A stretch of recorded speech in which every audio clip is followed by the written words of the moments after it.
Hello అందరికి, అందరూ ఎలా ఉన్నారు?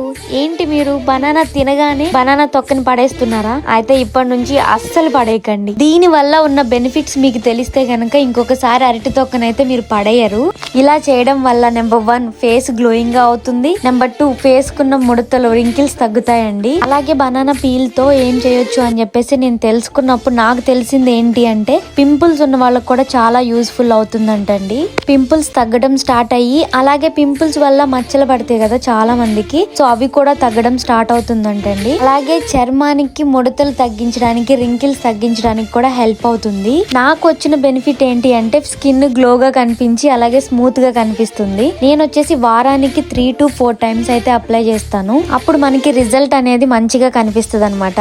అండ్ ఇది వచ్చేసి నాలాగా డ్రై స్కిన్ ఉన్న వాళ్ళకైతే చాలా హెల్ప్ అవుతుందండి. ఈ అరటి తొక్కలో ఏంటంటే యాంటీ ఆక్సిడెంట్స్ ఉంటాయి అనమాట. సో అవి ఉండడం వల్ల పింపుల్స్ ఉన్న వాళ్ళకైతే చాలా యూజ్ అవుతుంది. అండ్ ఈ అరటి తొక్కలో ఏంటంటే vitamin C and vitamin E ఉంటాయి. అవి ఏమైతాయి అంటే మనకి స్కిన్ కి గ్లోని ఇంకా ఇంప్రూవ్ చేస్తాయి అనమాట. మాక్సిమం మన అందరి ఇళ్లలో బనానాస్ అయితే ఉంటాయి కదండి. అలాగే ఎలాంటి ఖర్చు లేకుండా ఈజీ అండ్ సింపుల్ గా మనం అరటి తొక్కతో ఇలా చేసుకుంటే మాత్రం మనకి చాలా బెనిఫిట్స్ ఉంటాయి. అలా 5 to 10 minutes రబ్ చేసుకున్న తర్వాత పడేసేయండి. తర్వాత గోరువెచ్చని నీళ్ళతో ఫేస్ వాష్ అయితే చేసుకోండి. మరీ వేడి నీళ్ళు పెట్టొద్దు, చాలా లైట్ గోరువెచ్చని నీళ్ళతో అయితే ఫేస్ వాష్ చేసుకోండి. సో నేను ఈ వీడియో ఎందుకు చేశాను అంటే నేను వీక్లీ 3 to 4 టైమ్స్ ఇలా చేసుకుంటున్నా. ఇంట్లో బనానాస్ ఉంటున్నాయి కాబట్టి నాకు మంచి రిజల్ట్ అనిపించే మీకు చెప్తున్నాను. సో మీరు కూడా ట్రై చేయండి. అలాగే మీ ఫ్రెండ్స్ కి కూడా షేర్ చేయండి. అలాగే అబ్బాయిలు కూడా యూజ్ చేయొచ్చు, అమ్మాయిలే కాదు. వెంటనే ఈ రీల్ అయితే మీ ఫ్రెండ్స్ అందరికి షేర్ చేసేయండి. సో ఇలాంటి మరిన్ని వీడియోస్ కోసం ప్లీజ్ మన ఛానల్ అయితే ఫాలో చేయడం మర్చిపోకండి. అలాగే మీకేమైనా రిజల్ట్ మంచిగా అనిపిస్తే కమెంట్ సెక్షన్ లో కమెంట్ చేయడం మాత్రం అస్సలు మర్చిపోకండి. Bye guys, love you.